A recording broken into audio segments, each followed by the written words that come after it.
S S ಟಿವಿಯಲ್ಲಿ ಜಾಹೀರಾತು ನೀಡಲು ಈ ನಂಬರಿಗೆ ಸಂಪರ್ಕಿಸಿ. ನಮಸ್ತೆ. ನಮ್ಮ ಈ ಧಾರಾವಾಹಿಯ ಪತ್ರಿಕಾಗೋಷ್ಠಿಗೆ ಬಂದಿರುವ ಎಲ್ಲ ಮಾಧ್ಯಮ ಮಿತ್ರರಿಗೂ ಜಯಲಲಿತಾ ತಂಡದ ಪರವಾಗಿ ಧನ್ಯವಾದಗಳನ್ನು ಸಲ್ಲಿಸೋಕೆ ಇಷ್ಟಪಡ್ತೀನಿ.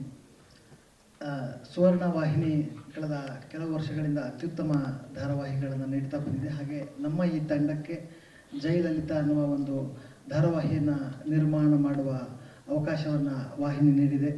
ಶಿಲ್ಪಾ ಮೇಡಮ್, ರಾಜ್ ಸರ್ ಇವರ ಒಂದು ನೇತೃತ್ವದಲ್ಲಿ, ಅವರ ಗೈಡೆನ್ಸಲ್ಲಿ ನಾವು ಈ ಧಾರಾವಾಹಿಯನ್ನು ಮಾಡ್ತಾ ಇದ್ದೀವಿ. ಪ್ರಾಯಶಃ ಧಾರಾವಾಹಿಯ ಒಟ್ಟು ಒಂದು ಸ್ವರೂಪ ಹೇಗಿರಬಹುದು ಅನ್ನೋದನ್ನು ನೀವೀಗ ನೋಡಿದ್ದೀರಿ. ಒಂದು ತಂಡವಾಗಿ ನಾವೆಲ್ಲರೂ ಸೇರಿ ದರ್ಶಿತ್ ಅವರ ನೇತೃತ್ವದಲ್ಲಿ ಈ ಕೆಲಸ ಮಾಡ್ತಾ ಇದ್ದೀವಿ.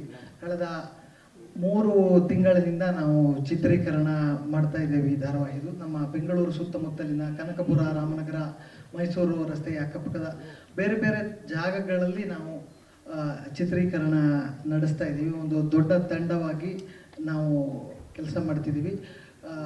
ಇದೆಲ್ಲರೂ ಹೇಳುವ ಕ್ಲೀಶೆ ಅಂತ ಅನ್ನಿಸಬಹುದು, ಬಟ್ ಈ ಧಾರಾವಾಹಿ ನಿಜವಾಗ್ಲೂ ಭಿನ್ನವಾಗಿದೆ. ಅಂದರೆ ನೀವು ಇವತ್ತಿನ ದಿನದಲ್ಲಿ ಬರ್ತಾ ಇರುವ ಧಾರಾವಾಹಿಗಳಿಗೆ ಹೋಲಿಸಿದರೆ ಅದಕ್ಕಿಂತ ಕೊಂಚ ಭಿನ್ನವಾಗಿರುವ ಬೇರೆ ಥರದ ಕಥೆಯನ್ನು ಹೊಂದಿರುವಂತಹ ಧಾರಾವಾಹಿ ಜಯಲಲಿತಾ. ಒಂದು ಹಳ್ಳಿಯ ರಾಜಕೀಯ ಮತ್ತು ಅಲ್ಲಿನ ಕಥೆ, ಬಡವ ಮತ್ತು ಶ್ರೀಮಂತರ ಮಧ್ಯದ ಭೇದ ಭಾವದ ಜೊತೆಗೆ ಒಬ್ಬ ಲವಲವಿಕೆಯ ಎಲ್ಲವನ್ನು ಖುಷಿಯಾಗಿ ಸ್ವೀಕರಿಸುವ, ಒಳಗಡೆ ಏನೋ ನೋವಿದ್ದರೂ ಕೂಡ ಅದನ್ನು ತೋರಿಸಿಕೊಳ್ಳದ ಒಬ್ಬ ನಾಯಕಿ, ಮತ್ತೊಬ್ಬ ಕಥಾನಾಯಕ ಮತ್ತು ಅವನ ಕುಟುಂಬ, ಇವೆರಡರ ಮಧ್ಯದ ಸಂಘರ್ಷದ ಕತೆ. ಕೊಂಚ ವೆಬ್ ಸಿರೀಸ್ ಮಾದರಿಯ ಕಥೆ ಅಂತ ಹೇಳಬಹುದೋ ಏನೋ. ಇದು ರೆಗ್ಯುಲರ್ ಆಗಿ ಇಲ್ಲದೇ ಇರೋ ಕಾರಣಕ್ಕೆ ಕೂಡ ಇದನ್ನು ಮಾಡಬಹುದು ಮತ್ತು ಮಾಡಿದರೆ ಚೆನ್ನಾಗಿರುತ್ತೆ ಅಂತ ನಮಗೆಲ್ಲ ಆಸಕ್ತಿ ಬಂದು ಈ ಧಾರಾವಾಹಿಯನ್ನು ನಾವು ಆಯ್ದುಕೊಂಡು ಕೆಲಸ ಶುರು ಮಾಡಿದ್ದು. ಸುಮಾರು 10ರಿಂದ 15 ಎಪಿಸೋಡ್ಗಳಷ್ಟು ಚಿತ್ರೀಕರಣ ಈಗಾಗಲೇ ಆಗಿದೆ. ದರ್ಶಿತ್ ಅವರು ನಿರ್ದೇಶನ ಮಾಡ್ತಿದ್ದಾರೆ. ಮುತ್ತು ನಮ್ಮ ಬಹಳ ಸೊಗಸಾದ ಎಡಿಟಿಂಗ್ ಮಾಡಿದ್ದಾರೆ ಮುತ್ತು ಅವರು. ಕಾರ್ತಿಕ್ ಮೋನಿ ಇದಕ್ಕೆ ಸಂಭಾಷಣೆ ಬರೆದಿದ್ದಾರೆ. ಚಿತ್ರಕಥೆಯ ಜವಾಬ್ದಾರಿಯನ್ನು ನಾನು ಹೊತ್ಕೊಂಡಿದ್ದೇನೆ. ಜೊತೆಗೆ ನಿಮಗೆಲ್ಲರಿಗೂ ಗೊತ್ತಿರೋ ಹಾಗೆ ಸುನಿಲ್ ಸರ್, ಸ್ಪಂದನ, ದೊಡ್ಡ ತಂಡವಾಗಿ, ನಾನು ಎಲ್ಲರ ಹೆಸರು ಹೇಳ್ತಾ ಹೋಗಲ್ಲ, ಯಾಕೆಂತಂದರೆ ಒಂದು 60-70 ಜನರ ಒಂದು ದೊಡ್ಡ ತಂಡ ಇದಕ್ಕೆ ಕೆಲಸ ಮಾಡ್ತಾ ಇದೆ. ಸಿನಿಮಾ ಥರದ ಗುಣಮಟ್ಟವನ್ನು ಕೊಡೋದಕ್ಕೂ ಪ್ರಯತ್ನ ಮಾಡಿದ್ದೀವಿ. ವಿನೋದ್ ಪನ್ನ ಅಂತ ನಮ್ಮ ಆರ್ಟ್ ಡೈರೆಕ್ಟರ್, ಅವರ ನೇತೃತ್ವದಲ್ಲಿ ಒಂದು ದೊಡ್ಡ ಸೆಟ್ ಹಾಕಿ 1-2 ದಿನಗಳ ಕಾಲ ಚಿತ್ರೀಕರಣ ಮಾಡಿದ್ದೀವಿ. ಹೀರೋ ಮನೆಯನ್ನು ನವೀಕರಣ ಮಾಡಿ ಹೊಸ ರೀತಿಯಲ್ಲಿ ಹೇಗೆ ಪ್ರೆಸೆಂಟ್ ಮಾಡಬಹುದು ಅಂತ ಅದನ್ನು ಮಾಡಿದ್ದೀವಿ. ಒಟ್ಟಾರೆಯಾಗಿ ಒಂದು ಹೊಸ ಬಗೆಯ ಧಾರಾವಾಹಿಯನ್ನು ಕನ್ನಡದ ಜನತೆಗೆ ನೀಡಬೇಕು ಎನ್ನುವ ಒಂದು ನಿಟ್ಟಿನಲ್ಲಿ ಎಲ್ಲ ಸೇರಿ ಇದನ್ನು ಕೆಲಸ ಮಾಡಿದ್ದೀವಿ. ನೀವುಗಳು ಕೂಡ ಇದನ್ನು ನೋಡಿ ಇಷ್ಟಪಡ್ತೀರಿ ಅನ್ನುವ ಭರವಸೆ ನಮಗಿದೆ. ಈ ಧಾರಾವಾಹಿಯ ಕುರಿತು ಮಾಹಿತಿಯನ್ನು ಯಥಾಸಾಧ್ಯ ಜನರಿಗೆ ತಲುಪಿಸಬೇಕಾಗಿ ಈ ಮೂಲಕ ಕೇಳ್ಕೊಳ್ತೀನಿ. ನಿಮಗೆಲ್ಲರಿಗೂ ಧನ್ಯವಾದಗಳು. Thank you.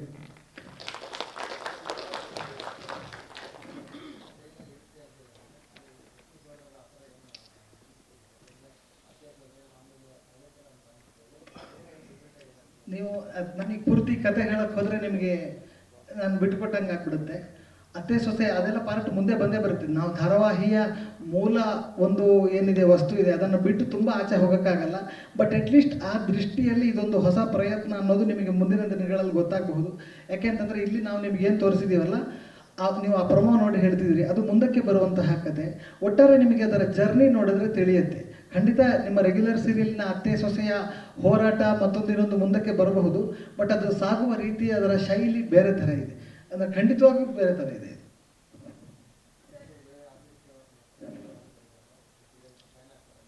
ಹಾಂ, ಬೇರೆ ಬೇರೆ ಪಾತ್ರಗಳು ಮುಂದಕ್ಕೆ ಬರ್ತಾ ಹೋಗ್ತವೆ. ಮಾಳವಿಕಾ ಮೇಡಮ್ ಅವರು ಒಂದು ಅತಿಥಿ ಪಾತ್ರ ಮಾಡಿಕೊಟ್ಟು ಹೋಗಿದ್ದಾರೆ. ಇದೇ ಥರ ಬೇರೆ ಬೇರೆ ಅವ್ರನ್ನ ಕರೆಸುವ ಯೋಚನೆ ಖಂಡಿತ ಇದೆ.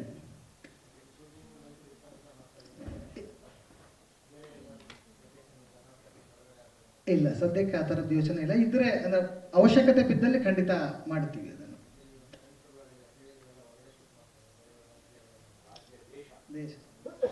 ಹೌದು, ಬಹಳ ಹಿಂದೆ ಶುರುವಾಗಿದೆ ಆ ಟ್ರೆಂಡು. ಅಂದರೆ ನಮ್ಮ ಕತೆ ಹಳ್ಳಿಯಲ್ಲಿ ನಡೆಯುವಂಥದ್ದು. ಅವಕಾಶ ಬಿದ್ದಲ್ಲಿ ಖಂಡಿತ ಮಾಡ್ತೀವಿ.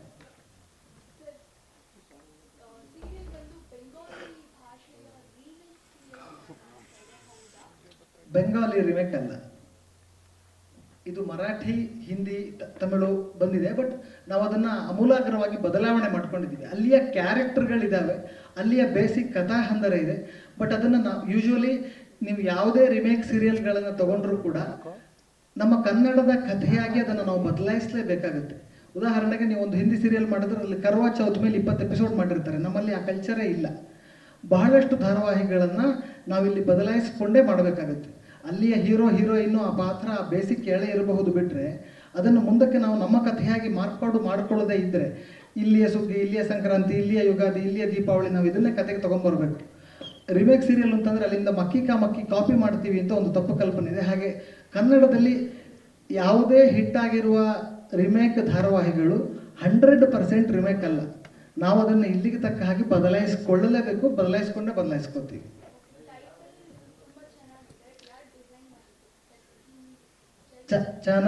ಚಾನಲಿನ ಕ್ರಿಯೇಟಿವ್ ಟೀಮ್ ಅದನ್ನು ಮಾಡಿರುವಂಥದ್ದು. Thank you.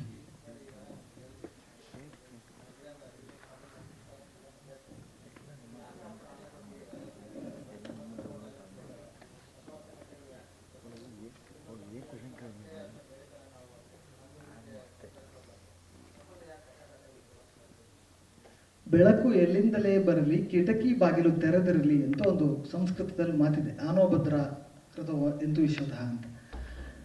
ಒಳ್ಳೆಯ ಕಥೆಯನ್ನು ತೆಗೆದುಕೊಂಡು ಅದನ್ನು ನಮ್ಮತನಕ್ಕೆ ಬದಲಾಯಿಸಿ ಚೆನ್ನಾಗಿ ಪ್ರೆಸೆಂಟ್ ಮಾಡಿದ್ರೆ ಏನು ತಪ್ಪು? ಖಂಡಿತ ನಮ್ಮೂರಿನ ಸೂರ್ಯನ ನಾವು ಬಹಳಷ್ಟು ಮಾಡಿದೀವಲ್ಲ. ಈಗ ಉದಾಹರಣೆಗೆ ಇದೇ ಸುವರ್ಣ ವಾಹಿನಿಯಲ್ಲಿ ಬಂದ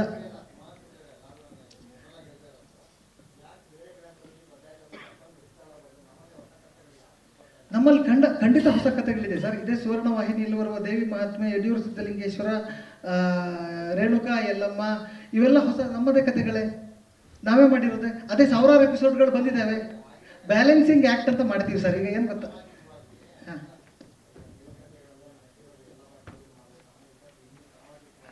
ಇದು ಇಲ್ಲೇ ನಡೆದಿದೆ ಸರ್. ದೇವ್ರ ಕತೆ, ರೇಣುಕಾ ಯಲ್ಲಮ್ಮ ನಮ್ಮದೇ ನೆಲದ ಕತೆ, 1000 ಎಪಿಸೋಡ್ ಬಂದಿದೆ. ಮಾಡಿದ್ವಿ ನಾವು, ಖಂಡಿತ ಮಾಡಿ. ಎಲ್ರಿಗೂ ನಮಸ್ಕಾರ. ಸರ್ವೇ ಜನ ಸುಖಿನೋ ಭವಂತು. ಕತೆ ಅಲ್ಲಿದೆ, ಆದರೂ ಕೆಲಸ ಮಾಡೋರು, ತಾಂತ್ರಿಕ ವರ್ಗದವರು ಎಲ್ಲರೂ ನಮ್ಮವರೇ, ಕನ್ನಡದವರೇ. ಸೊ ಇಲ್ಲಿಯೂ ಕೆಲವೊಂದನ್ನು ಅಡಾಪ್ಟ್ ಮಾಡಿಕೊಂಡು ಎಲ್ಲ ಇದರಲ್ಲೂ ಮಾಡ್ತೀವಿ. ಒಂದು ಪ್ಯಾಕೇಜ್ ಅಂತ ಇರುತ್ತೆ ಚಾನಲ್ದು. 10 ಸೀರಿಯಲ್ ಅಲ್ಲಲ್ಲ ನಾನು ಹೇಳ್ತಿರೋದು. ಅಂದರೆ ನೀವು ಹೇಳ್ತಿರೋದು ಕನ್ನಡದವ್ರಿಗೆ ಯಾಕೆ ಇಲ್ಲಿದೆ ಕತೆ ತಗೋಬೇಕು ಅಂತ ಹೇಳಿದ್ದಲ್ವಾ?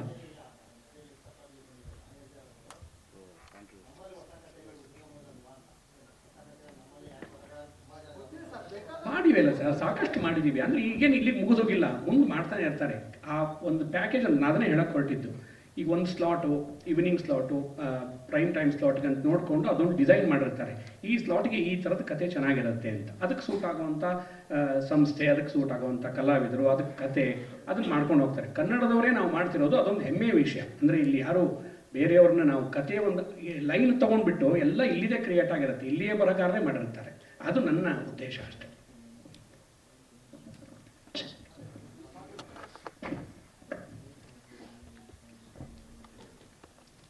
ಮೊದಲನೇದಾಗಿ ಪತ್ರಿಕಾಗೋಷ್ಠಿಗೆ ಬಂದಿರೋ ಎಲ್ಲ ಮಾಧ್ಯಮ ಮಿತ್ರರಿಗೆ ನಮಸ್ಕಾರ. ಸುಮಾರು ಒಂದು 40 ವರ್ಷದ ಒಂದು ಈ ಜರ್ನಿಯಲ್ಲಿ ಸಾಕಷ್ಟು ವಿಭಿನ್ನ ಪಾತ್ರಗಳನ್ನು ನಾನು ಮಾಡಿದ್ದೆ, ಇನ್ನು ಮಾಡ್ತಾ ಇದ್ದೀನಿ. ಕೆಲವು ಪಾತ್ರಗಳನ್ನು ಮಾಡೋದಕ್ಕೆ ಆಗಿರಲಿಲ್ಲ, ಅದೊಂದು ಕೊರಗು ಮನಸ್ಸಿನಲ್ಲಿತ್ತು. ಚಲನಚಿತ್ರದಲ್ಲೂ ಮಾಡೋಕ್ಕಾಗಿರಲಿಲ್ಲ, ಟಿ ವಿಯಲ್ಲೂ ಮಾಡೋಕ್ಕಾಗಿರಲಿಲ್ಲ. ಈ ಪಾತ್ರಕ್ಕೆ ನನಗೆ ಶ್ರೀನಿಧಿಯವರು ತುಂಬ ಆತ್ಮೀಯರು. ಇಡೀ ಕನ್ನಡದ ಬರವಣಿಗೆಗೆ, ಕನ್ನಡದ ಕಿರುತೆರೆಯ ಬರವಣಿಗೆಗೆ ಹೊಸ ಆಯಾಮ ಕೊಟ್ಟಂಥ ಹೆಗ್ಗಳಿಕೆ ಅವರದು. ಅಂತಹ ಅದ್ಭುತ ಕಿರುತೆರೆ ಧಾರಾವಾಹಿಗಳನ್ನು ಮಾಡಿದ ಶ್ರೇಯಸ್ಸು ಅವ್ರಿಗಿರೋದ್ರಿಂದ ಅವರು ನನಗಿದನ್ನು ಕೇಳಿದರು ಮಾಡಬೇಕು ಅಂತ. ವಿಭಿನ್ನವಾಗಿದೆ ಅಂತಂದರು. ಕೊನೆಗೆ ನಾನು ಇದೇ ಚಾನಲ್ಲಿಗೆ, ಸ್ಟಾರ್ ಸುವರ್ಣಗೆ ನನ್ನ 2 ಧಾರಾವಾಹಿಗಳು ಪ್ರೊಡಕ್ಷನ್ ನಡೀತಾ ಇದೆ. ಇದು ಈ ಯಶಸ್ಸಿನ ರೂವಾರಿ, ಇಲ್ಲಿಬ್ಬರು ಕೂತಿದ್ದಾರೆ, ರಾಜ್ ಸರ್ ಮತ್ತು ಶಿಲ್ಪಾ ಮೇಡಮ್. ಶಿಲ್ಪಾ ಮೇಡಮು ನನಗೆ ಇದನ್ನು ನೀವು ಅಂದರೆ ಮೊದಲು ನಾನು ಈಗ ಒಂದು ಯಾವುದೋ ಮಾಡ್ತಿದ್ದೀನಿ ಅಂತ ಹೇಳಿದಾಗ ಒಂದು 2-3 ಸಣ್ಣ ಸಭೆಯಲ್ಲಿ ಅದು ಮಾಡಬೇಡಿ, ಒಂದು ಉತ್ತಮ ಪಾತ್ರ ಇದೆ, ವೇಟ್ ಮಾಡಿ ಅಂದರು. 1 ತಿಂಗಳಲ್ಲ, 2 ತಿಂಗಳಲ್ಲ, 4 ತಿಂಗಳಲ್ಲ, 6 ತಿಂಗಳು ವೇಟ್ ಮಾಡಿದೆ. ಏನಪ್ಪ ಇವ್ರು ಹೀಗೆ ವೇಟ್ ಮಾಡಿಸಿದಾರಲ್ಲ, ಯಾವ ಪಾತ್ರ ಕೊಡಬಹುದು ಅಂತ ಬಹಳ ಒಂದು ಕಡೆಗೆ ಆತಂಕ ಇತ್ತು, ಇನ್ನೊಂದು ಕಡೆಗೆ ಉತ್ಸುಕ ಇತ್ತು. ಕೊನೆಗೆ ಈ ಗೆಟಪ್ ನನಗೆ ಹೀಗೆ ಇರಬೇಕು ಅಂತ ಅವ್ರ ಮನಸ್ಸಿನಲ್ಲಿ ಒಂದು ಕಲ್ಪನೆ ಇತ್ತು, ಅದು ಬರೋವರೆಗೂ ಬಿಡಲಿಲ್ಲ. ಸೊ ಈ ಥರದ ವಿಶೇಷ ಪಾತ್ರ ಅಂತಂದಾಗ ನನಗೆ ಮೊದಲೇಗೆ ಅವ್ರಿಗೆ ಧನ್ಯವಾದಗಳನ್ನ ಹೇಳೋದಕ್ಕೆ ಇಷ್ಟಪಡ್ತೀನಿ madam. Thank you so much. ಆಮೇಲೆ ರಾಜ್ ಸರ್ ಅವರಷ್ಟೇ ಈ ತಾರಾಗಣನ ಪ್ರತಿಯೊಂದನ್ನು ಸೂಕ್ಷ್ಮತೆಯನ್ನು, ಪ್ರತಿಯೊಂದು ಕಾಸ್ಟ್ಯೂಮ್ಸ್ನ, ಪ್ರತಿಯೊಂದು ಇವರಾಗಲೇ ಹೇಳಿದಾಗೆ ಅಲ್ಲಿ ಟೀಮು ಒಂದು ಫಿಕ್ಷನ್ ಪ್ರೋಮೋ ಟೀಮ್ ಆಗಿರ್ಬೋದು, ಪ್ರತಿಯೊಬ್ಬರದ್ದು ಒಂದು ಶ್ರಮ ಇಲ್ಲಿ ಎದ್ದು ಕಾಣ್ತಾ ಇದೆ. ನಾನು ನೋಡಿರಲಿಲ್ಲ ಇದನ್ನು ಹೇಗೆ ಬಂದಿದೆ ಅಂತ. ಅಂದರೆ ಒಬ್ಬ ದಕ್ಷ ನಿರ್ದೇಶಕ ಒಂದು ಸಿನಿಮಾ ಲೆವೆಲಿಗೆ ಒಂದು ಸೀರಿಯಲ್ನ ಫಸ್ಟ್ ಈ ಶುರುವಾತಿ ಈ ರೀತಿ ಇರೋದನ್ನು ನಾನು ನಿಮಗೆ ವೈಯಕ್ತಿಕವಾದ ಧನ್ಯವಾದಗಳು ರಕ್ಷಿತ್ ಅವರೇ. ಸೊ ಹಾಗೆ ಕ್ಯಾಮ್ರಾಮನ್ಗಳು ಮತ್ತು ಸಂಕಲನ, ಸಂಭಾಷಣೆ, ಪ್ರತಿಯೊಂದು ಒಂದು ಒಳ್ಳೆ ಪ್ಯಾಕೇಜ್ ಎಷ್ಟು ಚೆನ್ನಾಗಿದೆ ಅಂತಂದರೆ, ನಾನು ಸುಮಾರು ಸುವರ್ಣದ ಜೊತೆಗೆ ನನ್ನ ಅವರ ಅವಿನಾಭಾವ ಸಂಬಂಧ ಅಂದರೆ ಸುಮಾರು ನನ್ನ ಜರ್ನಿ ಶುರು ಆಗಿದ್ದು 2007ನಲ್ಲಿ ಪ್ರಪ್ರಥಮ ದೈನಂದಿಕ ಪೌರಾಣಿಕ ಧಾರಾವಾಹಿ, ಐತಿಹಾಸಿಕ ಧಾರಾವಾಹಿ ಅದನ್ನು ಪ್ರಾರಂಭ ಮಾಡಿದ್ದು, ನನಗೆ ಅವಕಾಶ ಮಾಡಿಕೊಟ್ಟಿದ್ದು ಇದೇ ಚಾನಲ್. ಅದಾದ ಮೇಲೆ ಅನೇಕ ಪಾತ್ರಗಳನ್ನು ನನಗೆ ಮಾಡೋದಕ್ಕೆ ಅವಕಾಶ ಮಾಡಿಕೊಟ್ಟಿದ್ದು ಇದೇ ಚಾನಲ್. ಅಂದರೆ ತುಂಬ ಕಷ್ಟದಲ್ಲಿ, ತುಂಬ ಒಳ್ಳೆಯ ಟೈಮಲ್ಲೂ ನನ್ನನ್ನು ಕೈ ಹಿಡಿದಂಥ ಚಾನಲ್ಲು. ಈ ಚಾನಲ್ಗೆ ನನಗೆ ಈ ಒಂದು ವಿಶೇಷ ಪಾತ್ರ ಕೊಟ್ಟಿದ್ದಕ್ಕೆ ಮತ್ತೊಮ್ಮೆ ಎಲ್ರಿಗೂ ಧನ್ಯವಾದಗಳನ್ನು ಹೇಳ್ತೀನಿ. ಹಾಗೆ ತಾರಾಗಣದ ಒಂದು ವಿಷಯ ಅಂತ ಬಂದಾಗ, ಆ ಟೋಟಲ್ ಒಂದು ಶೂಟಿಂಗ್ ಟೈಮ್ನಲ್ಲಿ ಅವರು ನಡ್ಕೊಳ್ಳೋಂಥ ರೀತಿ, ಅವ್ರನ್ನೆಲ್ಲರನ್ನೂ ಕಂಫರ್ಟೇಬಲ್ ಆಗಿರೋ ರೀತಿ, ಒಂದೊಂದು ಶಾರ್ಟನ್ನು ತುಂಬ ಇಂಟ್ರೆಸ್ಟಿಂಗ್ ಸೂಕ್ಷ್ಮ ವಿಷಯಗಳನ್ನ ಗಮನಿಸಿ ಅವ್ರು ಮಾಡ್ತಿರೋದು ತುಂಬ ಖುಷಿಯಾಗಿದೆ. ಈ ಥರದ ಒಂದು ತಾರಾಗಣದ ಜೊತೆಗೆ, ಈ ಥರದ ಒಂದು ಸಂಸ್ಥೆಯ ಜೊತೆಗೆ, ಈ ಥರದ ಒಂದು ವಾಹಿನಿಯ ಜೊತೆಗೆ ನನ್ನ ಒಡನಾಟ ಮತ್ತು ಇದರಲ್ಲಿ ಒಂದಾಗಿರೋದು ನನಗೆ ಬಹಳ ಹೆಮ್ಮೆಯಂಥ ವಿಷಯ. ಕಿರುತೆರೆಗೆ ತುಂಬ ವಿಶೇಷವಾದಂಥ ಒಂದು ಕೊಡುಗೆಯನ್ನು ಕೊಡೋದಕ್ಕೆ ಯಾಕೆ ಈ ಮಾತು ಹೇಳ್ತಿದ್ದೀನಿ ಅಂದರೆ, ಈಗ ಬರ್ತಿರೋ ಎಲ್ಲ ಧಾರಾವಾಹಿಗಳಲ್ಲೂ ಸುವರ್ಣದಲ್ಲಿ ಪ್ರತಿಯೊಂದನ್ನು ಹೊಸಬರನ್ನು, ಹೊಸ ಸಂಸ್ಥೆಗಳನ್ನು, ನಿರ್ಮಾಣ ಸಂಸ್ಥೆಗಳನ್ನು ಹುಟ್ಟಾಕಿ ಅವ್ರ ಮೇಲೆ ನಂಬಿಕೆ ಇಟ್ಟು ಅವರಿಗೆ ಕೆಲಸ ಕೊಟ್ಟು ಆ ಥರದ ಒಂದು ಯಶಸ್ಸನ್ನು ಕಂಡದ್ದು ನನ್ನ ತಿಳಿದ ಮಟ್ಟಿಗೆ ಬೇರೆ ಯಾವ ವಾಹಿನಿಯಲ್ಲೂ ಇದು ಬಂದಿಲ್ಲ ಅಂತಲೇ ಹೇಳ್ಬೋದು. ಈಗ ಬರ್ತಿರೋ ಅಷ್ಟು ಸೀರಿಯಲ್ಗಳಲ್ಲಿ 50%, 60% ಹೊಸಬರಿಗೆ ಅವಕಾಶ ಕೊಟ್ಟು ಆ ಸಂಸ್ಥೆಗಳನ್ನು ನಿಲ್ಲಿಸಿ ಕನ್ನಡಕ್ಕೆ ಒಂದು ಒಳ್ಳೆಯ ಅವಕಾಶ ಮಾಡಿಕೊಟ್ಟಿದ್ದಾರೆ, ಒಂದು ಕೊಡುಗೆ ಕೊಡೋದಕ್ಕೆ. ಮತ್ತೊಮ್ಮೆ ವಿಶೇಷವಾದ ಧನ್ಯವಾದಗಳನ್ನು ಹೇಳೋದಕ್ಕೆ ಇಷ್ಟಪಡ್ತೀನಿ. Thank you so much. ನನಗೆ ಶಿಲ್ಪಾ ಮೇಡಮ್ ಅವರು ಈ ಧಾರಾವಾಹಿ ನಿರ್ದೇಶನ ಮಾಡ್ತಾ ಇದ್ದೀನಿ. ಇವತ್ತಿನ ಒಂದು ಕಾಲದಲ್ಲಿ ಮನೋರಂಜಿಸಲಿಕ್ಕೆ ವೀಕ್ಷಕರನ್ನ ತುಂಬಾ ಮಾಧ್ಯಮಗಳಿದೆ. ಆದರೆ ನಾವು ಒಂದು ನಿರ್ದಿಷ್ಟ ಸಮಯದಲ್ಲಿ ವರ್ಷಾನುಗಟ್ಲೆ ವೀಕ್ಷಕರನ್ನ ಟಿವಿ ಮುಂದೆ ಹಿಡಿದು ಕೂರಿಸೋದಂತ ಒಂದು ದೊಡ್ಡ ಸವಾಲಿನ ಕೆಲಸ ಆಗುತ್ತೆ. ಅದು ಎಷ್ಟು ದೊಡ್ಡ ಮಟ್ಟಿಗೆ ಸವಾಲು ಕೆಲಸ ಆಗುತ್ತೆ ಅಂತಂದ್ರೆ, ಇವತ್ತಿನ ವರ್ತಮಾನಕ್ಕೆ ತಕ್ಕಂತೆ ಹೊಸ ಕಥೆಗಳನ್ನ ಹುಡುಕ್ಬೇಕಾಗತ್ತೆ, ಜೊತೆಗೆ ವೈವಿಧ್ಯಮಯ ಪಾತ್ರಗಳನ್ನ ಸೃಷ್ಟಿ ಮಾಡ್ಬೇಕಾಗತ್ತೆ, ಹಾಗೇನೆ ಆಕರ್ಷಕವಾಗಿ ಅದನ್ನ ನಿರೂಪಣೆ ಮಾಡ್ಬೇಕಾಗತ್ತೆ. ಜೊತೆಗೆ ಪ್ರೇಕ್ಷಕರನ್ನ 1000 ಎಪಿಸೋಡ್ ಅಷ್ಟು ಟಿವಿ ಮುಂದೆ ಹಿಡಿದು ಕೂರಿಸುವಂತ ಶಕ್ತಿ ಇರುವಂತ ಕಲಾವಿದರನ್ನ ಅಲ್ಲಿ ಆಯ್ಕೆ ಮಾಡ್ಬೇಕಾಗತ್ತೆ. ಈ ಎಲ್ಲಾ ಅಂಶಗಳನ್ನ ಇಟ್ಕೊಂಡು ತಯಾರಾಗಿದ್ದು ನಮ್ಮ ಜಯಲಲಿತಾ ಅಂತ ಹೇಳಲಿಕ್ಕೆ ನಾನು ಇಷ್ಟಪಡ್ತೀನಿ. ಇದರ ಹಿಂದೆ ಇಷ್ಟು ಶ್ರಮ ವಾಹಿನಿಯವ್ರದ್ದು ಕೂಡ, ಜೊತೆಗೆ ನಮ್ಮ ಟೆಕ್ನಿಷಿಯನ್ ಟೀಮ್, ಜೊತೆಗೆ ನಮ್ಮ ಕಲಾವಿದರದ್ದು ಕೂಡ ತುಂಬಾ ಶ್ರಮ ಇದೆ. ಈಗ ಅನ್ಸುತ್ತೆ, ಒಂದು ಹೊಸ ಕಾರ್ಯಕ್ರಮ ನಾವು ಜನರ ಮುಂದೆ ತಂದಾಗ ಇದನ್ನ ನಾವು ಯಾಕೆ ನೋಡ್ಬೇಕು ಅನ್ನೋದು ಫಸ್ಟ್ ಪ್ರಶ್ನೆ ಎಲ್ಲರಲ್ಲೂ ಮೂಡುತ್ತೆ. ನಾವ್ ಯಾಕೆ ಇದನ್ನ ನೋಡ್ಬೇಕು? ನಮ್ಗೆ 100 ಕಾರ್ಯಕ್ರಮಗಳಿದೆ, ನಮ್ಮ ಟೈಮ್ ನಾವು ನೋಡ್ಕೋಬಹುದು. 9ವರೆಗೆ ಕೂತ್ಕೊಂಡೆ ನಾವು ಯಾಕೆ ಜಯಲಲಿತಾ ನೋಡ್ಬೇಕು ಅಂತ ಎಲ್ರಿಗೂ ಅನ್ಸ್ಬಿಡುತ್ತೆ ನಾವು ಪ್ರಮೋಷನ್ ಅಂತ ಬಂದಾಗ. ಈಗ ಸುಮ್ಮನೆ ಒಂದು ಹೇಳ್ಬೇಕು ಅಂತ, ನಮ್ಮ ಭಾರತದಲ್ಲಿ, ದೇಶದಲ್ಲಿ ಒಂದು 6.5-7 ಲಕ್ಷ ಒಂದು ಹಳ್ಳಿಗಳಿದೆ ಅಂತ ಅನ್ಸುತ್ತೆ, ಇರಬಹುದು. ಸೊ ಆ 6.5-7 ಲಕ್ಷ ಹಳ್ಳಿಗಳಲ್ಲಿ ಲಲಿತಾ ಅಂತ ಒಂದು ಪಾತ್ರ ಅಂದ್ರೆ ಕನಸುಗಳನ್ನ ತುಂಬಿ ತನ್ನ ಕನಸನ್ನ ನನಸು ಮಾಡ್ಕೊಳ್ಳಿಕ್ಕೆ ಹೋರಾಡ್ತಿರುವಂತ ಒಂದು ಲಲಿತಾ ಅಂತ ಒಂದು ಪಾತ್ರ ಪ್ರತಿ ಹಳ್ಳಿನಲ್ಲೂ ಇದೆ. ಹಾಗೆ ಒಬ್ಬ ಬಿಸಿ ರಕ್ತದ ಹುಡುಗ ಜೈ ಅಂತ ಒಂದು ಪಾತ್ರನೂ ಕೂಡ ನಮ್ಮ ಪ್ರತಿ ಹಳ್ಳಿಯ, ನಮ್ಮ ಮನೆಯಲ್ಲಿ ಅಥವಾ ಪಕ್ಕದ ಮನೆಯಲ್ಲಿ ಇರುತ್ತೆ. ಹಾಗೆ ಊರು ಉದ್ಧಾರ ಮಾಡ್ತೀನಿ ಅಂತ ತಾನು ಉದ್ಧಾರ ಆಗುವಂತ, ತನ್ನ ಮನೆನ ಉದ್ಧಾರ ಮಾಡುವಂತ ಒಬ್ಬ ಸ್ವಾರ್ಥ ರಾಜಕಾರಣಿ, ಸ್ವಾರ್ಥಿ ಅಂತ ಒಂದು ಪಾತ್ರನೂ ಕೂಡ ಪ್ರತಿಯೊಂದು ಹಳ್ಳಿನಲ್ಲೂ ಇರುತ್ತೆ. ಹಾಗಾಗಿ ಈ ಕಥೆನ ವೀಕ್ಷಕರು ಟಿವಿ ಮುಂದೆ ಕೂತ್ ನೋಡಿದಾಗ ಏನನ್ಸುತ್ತಂದ್ರೆ ಇದೊಂದು ಕಾಲ್ಪನಿಕ ಕಥೆ ಅಲ್ಲ, ಇದು ನಮ್ಮ ಊರಿನ ಒಬ್ಬ ವ್ಯಕ್ತಿ, ಒಬ್ಬ ಹುಡುಗಿ, ಒಬ್ಬ ಹುಡುಗ, ನನ್ನ ಮನೆಯ ಯಾರೊಬ್ಬ ಸದಸ್ಯ ಅಥವಾ ನನಗೆ ಗೊತ್ತಿರೋರು ಅಂತ ಅನ್ನಿಸ್ದಾಗ ಆ ಪಾತ್ರ ಜೊತೆಗೆ ಹೋಲಿಕೆ ಮಾಡಿದಾಗ ಏನಾಗುತ್ತೆ ಅಂದ್ರೆ ಅವರು ಇದ್ದಕ್ಕಿದ್ದಾಗೆ ಕಥೆಯ ಜೊತೆಗೆ ಕನೆಕ್ಟ್ ಆಗ್ತಾ ಹೋಗ್ತಾರೆ. ಹಾಗಾಗಿ ಈ ಧಾರಾವಾಹಿ ಅವ್ರಿಗೆ ಇಷ್ಟ ಆಗತ್ತೆ ಅಂತ ನಾನು ಹೇಳಲಿಕ್ಕೆ ಇಷ್ಟಪಡ್ತೀನಿ. ಈಗ ಸರ್ ಹೇಳಿದಾಗ ಇದು ರೆಗ್ಯುಲರ್ ಅತ್ತೆ ಸೊಸೆ ಕಥೆ ಅಲ್ಲ, ಇದು ಅಂದ್ರೆ ಆಕೆ ಮದುವೆಗೆ ಬಂದಿದ್ದಾಳೆ ಮನೆಗೆ ಅಂತ ಅನಿಸಿದ ತಕ್ಷಣ ಇದು ಕಿಚನ್ ಡ್ರಾಮಾ ಬರಲ್ಲ. ಇಲ್ಲಿ ಮುಂದೆ ಇನ್ನು ಬೇರೆ ಬೇರೆ ರೀತಿ ಆಯಾಮಗಳಲ್ಲಿ ಕಥೆ ಹೋಗುತ್ತೆ. ಸೊ ಈ ತರ ಒಂದು ಇಂಥ ಧಾರಾವಾಹಿನ ನಂಗೆ ನಿರ್ದೇಶನ ಮಾಡ್ಲಿಕ್ಕೆ ಅವಕಾಶ ಮಾಡಿಕೊಟ್ಟಂತಹ ವಾಹಿನಿ ಅವರಿಗೆ, ಜೊತೆಗೆ ವಿಶೇಷವಾಗಿ ಶಿಲ್ಪಾ ಮೇಡಮ್ ಅವ್ರಿಗೆ ನನ್ನ ಮೇಲೆ ನಂಬಿಕೆ ಇಟ್ಟು ನನಗೆ ತುಂಬಾ ನಂಬಿದ್ದಾರೆ. ಆ ನಂಬಿಕೆ ನಾನು ಉಳಿಸ್ಕೊತೀನಿ ಅಂತ ಪ್ರಯತ್ನ ಪಡ್ತೀನಿ. ಸೊ ಅವ್ರಿಗೆ ನಾನು ವಿಶೇಷವಾಗಿ ಧನ್ಯವಾದ ಹೇಳ್ತೀನಿ. ರಾಜ್ ಸರ್ ನಾನು ಧನ್ಯವಾದ ಹೇಳ್ತೀನಿ. ಸೊ ಹಾಗೆ ಇನ್ನೊಂದು ಏನಂತಂದ್ರೆ, ಒಂದು ಇವಾಗ ಎಷ್ಟು ಒಂದು ಸ್ಕ್ರೀನ್ ಮೇಲೆ ನೀವು ಪರದೆ ಮೇಲೆ ಈ ಧಾರಾವಾಹಿನ ನೋಡಿದಾಗ ಒಂದು ಶ್ರೀಮಂತಿಕೆಯಿಂದ ಮೂಡಿ ಬಂದಿದೆ. ಅದಕ್ಕೆ ಕಾರಣ ಏನು ಅಂತಂದ್ರೆ, ಮೇಡಮ್ ಅವ್ರು ಮೊದಲನೇದಾಗಿ ಹೇಳಿದಾಗನೇ ಒಬ್ರು ಕ್ರಿಯಾಶೀಲ ವ್ಯಕ್ತಿಗೆ ನಿರ್ಮಾಣ ಕೊಟ್ಟಾಗ ಏನಾಗುತ್ತೆ ಅನ್ನೋದಕ್ಕೆ ಇದೇ ಸಾಕ್ಷಿ. ಅಂದ್ರೆ ಅಲ್ಲಿ ಏನಾಗುತ್ತೆ ಅಂತಂದ್ರೆ, ನಾವು ಕಿರುತೆರೆ ಇರ್ತವ್ರು, ನಮ್ಗೆ ಒಂದು ಚೌಕಟ್ಟಿರುತ್ತೆ ನಾವು ಕೆಲಸ ಮಾಡುವಾಗ, ಅದು ಸಮಯ ಆಗಿರ್ಬೋದು ಅಥವಾ ಬಂಡವಾಳ ಆಗಿರ್ಬೋದು. ಆ ಚೌಕಟ್ಟು ಒಳಗಡೆಗೆ ನಮ್ಗೆ ಕೆಲಸ ಮಾಡ್ಲಿಕ್ಕೆ ಹೇಳ್ತಾರೆ. ಅದೇ ನಮ್ಗೀಗ ನಮ್ಮ ಅದೃಷ್ಟ ಏನು ಅಂತಂದ್ರೆ, ಬರಹಗಾರರಿಗೆ ನಿರ್ಮಾಣ ಕೊಟ್ಟಿದ್ದಕ್ಕೆ ನಮ್ಗೆ ಚೌಕಟ್ಟು ಬಿದ್ದೇ ಇಲ್ಲ, ನಮ್ಗೆ ಆ ಗೆರೆನೆ ಬಿದ್ದಿಲ್ಲ. ಇವರೇ ಹೇಳ್ತಾರೆ, ನಾವು ಒಂದು ಸೀನ್, ಒಂದು ನ್ಯಾಯ ಕೊಡ್ಬೇಕು ಒಂದು ಸೀನ್ಗೆ ಅಂತಂದ್ರೆ ಒಂದ್ 2 ಲಕ್ಷ ಖರ್ಚಾಗತ್ತೆ ಅಂದಾಗ ಇವರು 2 ಲಕ್ಷ, ನಾನು 4 ಲಕ್ಷ ಬರೆದ್ಬಿಟ್ಟಿದ್ದೀನಲ್ಲ ಆಲ್ರೆಡಿ ಸೀನ್ ಅಂತ ಹೇಳ್ಬಿಡ್ತಾ ಇದ್ರು. ಸೊ ಅಷ್ಟು ಉದಾರವಾಗಿ ಈ ಧಾರಾವಾಹಿಗೆ ಲೊಕೇಶನ್ ಆಗಿರ್ಬೋದು, ಆರ್ಟಿಸ್ಟ್ಗಳ ವಿಚಾರ ಆಗಿರ್ಬೋದು, ಅಥವಾ ಸೀನ್ಗೆ ಬೇಕಾಗುವಂತ ಎಲ್ಲಾ ರೀತಿಯ ಪ್ರಾಪರ್ಟೀಸು ಅಥವಾ ಸೆಟ್, ಇದಕ್ಕೆ ಸಂಪೂರ್ಣವಾದ ಖರ್ಚನ್ನ ನಾವು ಕೇಳದೇನೆ ಮತ್ತು ಕೇಳಿದಕ್ಕಿಂತ ಹೆಚ್ಚಾಗಿ ಖರ್ಚು ಮಾಡಿದ್ದು ನಮ್ಮ ನಿರ್ಮಾಪಕರು. ಹಾಗಾಗಿ ಇದು ಇಷ್ಟು ಶ್ರೀಮಂತಿಕೆಯಿಂದ ಬಂದಿದೆ ಅಂತ ಹೇಳಿ ನಾನು ಇಷ್ಟಪಡ್ತೀನಿ. ಜೊತೆಗೆ ಥ್ಯಾಂಕ್ ಯು ಸರ್, ಅವಕಾಶ ಕೊಟ್ಟಿದ್ದಕ್ಕೆ ಥ್ಯಾಂಕ್ ಯು. ಇನ್ನೊಂದು 2 ಸಣ್ಣದಾಗ 2 ಮಾತು ಹೇಳ್ತೀನಿ, ಅನುಭವದಲ್ಲಿ ಅಷ್ಟೇ. ಈ ಕತೆ ಜಯಲಲಿತಾ ಕತೆ ನಿರ್ಮಾಣ ಅಂದ್ರೆ ಪ್ಲಾನ್ ಆಗಿ ಒಂದು ಫ್ಯಾಮಿಲಿ ಟ್ರೀ ಅಂತ ರೆಡಿ ಆದಾಗ ಅಲ್ಲಿ ಲಲಿತಾ ಅಂತ ಒಂದು ಪಾತ್ರ ಬರುತ್ತೆ. ಲಲಿತಾ ಪಾತ್ರ ಯಾರು ಮಾಡೋದು ಅಂತ ಒಂದು ಹುಡುಕಾಟ ಒಂದು ಶುರು ಆಯ್ತು.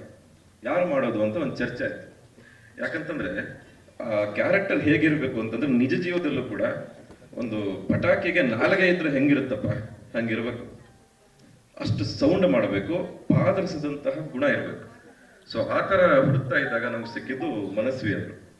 ಮನಸ್ವಿ ಅವ್ರು ಸಿಕ್ಕಿ ಅವ್ರನ್ನ ಲುಕ್ ಟೆಸ್ಟ್ ಮಾಡಿ 2 ಡೈಲಾಗ್ ಹೇಳ್ತಿದ್ದಾಗೆ ಗೊತ್ತಾಯ್ತು, ಇದು ಪಕ್ಕ ಅಳತೆ ತಗೊಂಡು ಹೊಲ್ದಿರೋ ಬಟ್ಟೆನೆ ಅಂತ ಈ ಪಾತ್ರಕ್ಕೆ. ಸೊ ಅಷ್ಟರ ಮಟ್ಟಿಗೆ ಅವರು ಆ ಪಾತ್ರಕ್ಕೆ ಹೊಂದಾಣಿಕೆ ಆದ್ರು. ಜೊತೆಗೆ ನನ್ನ ಮೇಲಿರುವಂತಹ ಒಂದು ದೊಡ್ಡ ಭಾರನ ಇಳಿಸ್ಬಿಟ್ರು ಒಂದೇ ಸಲಕ್ಕೆ. ಹಾಗಾಗಿ ನನಗೂ ಕೂಡ ಅಷ್ಟು ಸುಲಭವಾಗಿ ನಾನು ಆ ಪಾತ್ರವನ್ನ ನಿರ್ದೇಶನ ಮಾಡ್ಲಿಕ್ಕೆ ನನ್ಗೆ ಅವಕಾಶ ಆಯ್ತು. ಎರಡನೇ ನಮ್ಮ ಜೈ ಬಗ್ಗೆ ಹೇಳ್ಬೇಕು ಅಂತಂದ್ರೆ, ಜೈ ನೀರಿದ್ದಾಗೆ ಏನಂತಂದ್ರೆ, ನಮ್ಗೆ ತಲೆನೋವೇ ಆಗಿಲ್ಲ ಜೈ ಪಾತ್ರ. ಯಾವ ಪಾತ್ರ ಹಾಕಿದ್ರು ಆ ಆಕಾರಕ್ಕೆ ಬಂದ್ಬಿಟ್ಟಿರೋರು ಜೈ. ಸೊ ಹಾಗಾಗಿ ಅಷ್ಟು ಸುಲಭವಾಗಿ ಪ್ರತಿಯೊಂದು ಪಾತ್ರಕ್ಕೂ ಅವ್ರು ಹೊಂದಾಣಿಕೆ ಆಗ್ಬಿಟ್ರು. ಹಾಗಾಗಿ ಜೈ ಪಾತ್ರನೂ ಕೂಡ ತುಂಬಾ ಆರಾಮಾಗಿ ಹೋಯ್ತು. ನೆಕ್ಸ್ಟ್ ನಮ್ಗೆ ಇದ್ದಂಥದ್ದು ಪುರಾಣಿಕ್ ಸರ್ ಹೇಳಿದ್ದಾರೆ. ಸೊ ನನ್ನ ಅನುಭವದಲ್ಲಿ ನನ್ನ ಆ್ಯಂಗಲ್ ಅದೊಂದು ಮಾತು ಹೇಳ್ಬಿಡ್ತೀನಿ. ಸೊ ಈ ತಂದೆ ಪಾತ್ರ ಯಾರು ಮಾಡ್ತಾರೆ, ದೇವರಾಜ್ ಪಾತ್ರ ಯಾರು ಮಾಡ್ತಾರೆ ಅನ್ನೋದೊಂದು ದೊಡ್ಡ ಚರ್ಚೆ ಆಯ್ತು ನಮ್ಗೆ, ಯಾರು ಮಾಡ್ಬೋದು ಏನು ಅಂತ ಪ್ರಾರಂಭದಲ್ಲಿ. ಆಗ ನಮ್ಗೆ ಹೇಳಿದ್ದು ಶಿಲ್ಪಾ ಮೇಡಮ್ ಅವರು, ಪುರಾಣಿಕ್ ಸರ್ ಅವ್ರನ್ನ ಹಾಕೊಳ್ಳಿ ಅಂತ. ಆಯ್ತು, ನಮಗೂ ಖುಷಿ ಆಯ್ತು. ಪುರಾಣಿಕ್ ಸರ್ ಅಂತ ಹಿರಿಯ ನಟರ ಏನು ಕೆಲಸ ಮಾಡಿರ್ಲಿಲ್ಲ, ಮೊದಲನೇ ಸಲ ಕೆಲಸ ಮಾಡಿದ್ದು. ಆಯ್ತು ಅಂತ ಹೇಳಿ ನಾವು ಪುರಾಣಿಕ್ ಸರ್ ಅವ್ರನ್ನ ಸಂಪರ್ಕ ಮಾಡಿ ಅವ್ರಿಗೆ ಒಂದು ಲುಕ್ ಕೊಡ್ಬೇಕು. ಮೇಡಮ್ ಅವರು ಮೊದಲನೇ ಕಂಡೀಷನ್, ಅವರು ಇದುವರೆಗೂ ಕಾಣಿಸದೇ ಇರೋ ತರ ಕಾಣಿಸ್ಬೇಕು ಅಂತ. ಇದು ನಾವು ಯೋಚನೆ ಮಾಡಿದ್ವಿ, ಹೆಂಗ್ ತೋರಿಸೋದು ಇವ್ರನ್ನ ಅಂತ.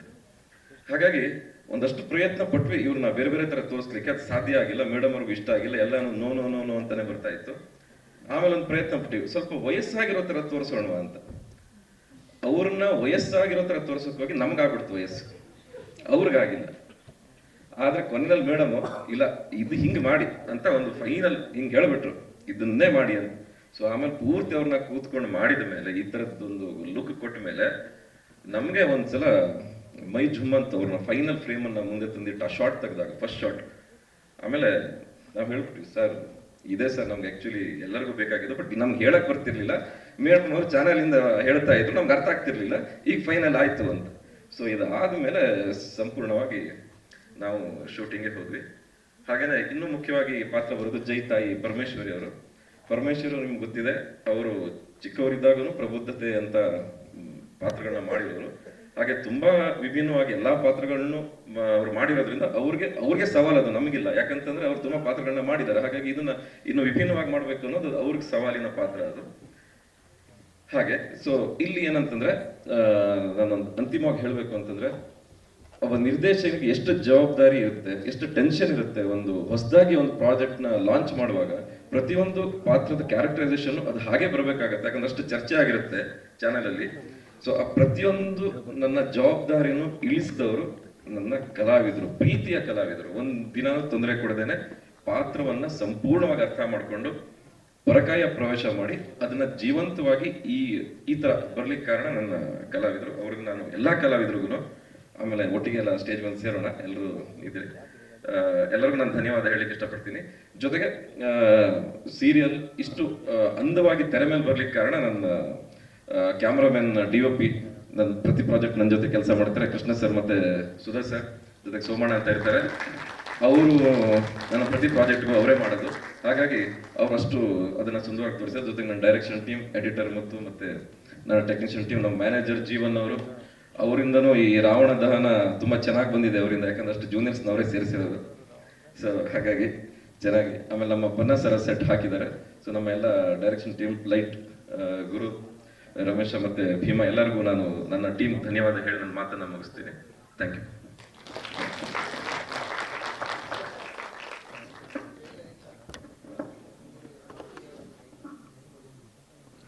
ಸರ್ ಅದು ಮೇಡಮ್ ಕರೆದ ಪ್ರಾಜೆಕ್ಟ್ ಕೊಟ್ರು, ಬನ್ನಿ ಅಂತ. ಸರ್ನು ಕರೆದು ನನ್ನ ಕರೆದ್ರು, ಒಳಗಡೆ ಹೋದ್ವಿ. ಕತೆನ ಹೇಳಿದ್ರು ಮೇಡಮ್, ಈ ತರ ಕತೆ ಅಂತ. ಕತೆ ಹೇಳಿ ಹೊರಗಡೆ ಬಂದು ಟೈಟ್ಲು ನೆಕ್ಸ್ಟ್ ಟೈಮ್ ಬರುವಾಗ ಕರ್ಕೊಂಡು ಸರ್ ಹುಡ್ಕೊಂಡು ಬನ್ನಿ ಅಂತ ಹೇಳಿದ್ರು. ನನ್ನ ಯೋಚನೆ ಮಾಡ್ಕೊಂಡು ನಾವಿಬ್ರು ಸೇರಿ ಚಾನಲಿಂದ ಹೊರಗಡೆ ಕಟ್ಟೆ ಇದೆ, ಅದ್ರ ಮೇಲೆ 5 ನಿಮಿಷ ಕೂತ್ಕೊಂಡಿ. ಒಂದು ಖುಷಿಗೆ ಪ್ರಾಜೆಕ್ಟ್ ಸಿಕ್ಕಿದೆ ಅಂತ, ಎರಡನೇದು ಹೇಗೆ ಮಾಡೋದಂತ ಖುಷಿಗೆ ಇಬ್ರು ಕೂತ್ಕೊಂಡು ಹಾಗೆ ಮಾತಾಡ್ತೀವಿ. ಸರ್ ನಂಗೆ ಐಡಿಯಾ ಕೊಟ್ಟಿದ್ದು ಅದು ಲಲಿತಾ ಹೆಸರಲ್ಲಿ ಅದು ಯಾವಾಗಲೂ ಅವಳು ಜೈವಾಗ್ಲಿ ಅಂತ ಹೇಳ್ತಿರ್ಬೇಕು, ಅಂದ್ರೆ ಆ ಹುಡುಗಿ ಜೈ ಅಂತ ಹೇಳ್ತಿರ್ಬೇಕು, ಏನಾದ್ರು ಹೇಳ್ತಿರ್ಬೇಕು ಅಂದ ತಕ್ಷಣ ರಪ್ಪ ಅಂತ ಜೈಲಲ್ಲಿ ಇಟ್ಕೋಣ ಸರ್ ಅಂತ. ಫಸ್ಟ್ ಅನ್ಸ್ಲಿಲ್ಲ, ಅಂದ್ರೆ ಎಲ್ಲರಿಗೂ ಅಂದ್ರೆ ಒಂದೇ ಸಲ ಜೈಲಲ್ಲಿ ಇಟ್ಕೋಣ ಅಂತ, ಚೆನ್ನಾಗಿದೆ ಅಲ್ಲ ಅಂತಂದ್ರು. ಹಾಗೆ ಮೇಡಮ್ ಅವ್ರಿಗೂ ಹೇಳಿದ್ವಿ, ಟೋಟಲ್ ಎಲ್ಲ ಚಾನೆಲ್ ಅವ್ರಿಗೂ ಹೇಳಿದ್ವಿ. ಹಾಗೆ ಹೇಳ್ತಾ ಹೇಳ್ತಾ ಹೇಳ್ತಾ ಗೊತ್ತಾಯ್ತು, ಇದು ಸಂಪೂರ್ಣವಾಗಿ ನಮ್ಮ ಜೈಲಲಿತ ಕಥೆ, ನಮ್ಮ ಜೈಲಲಿತ ಕಥೆ ಇದು ಸಂಪೂರ್ಣ.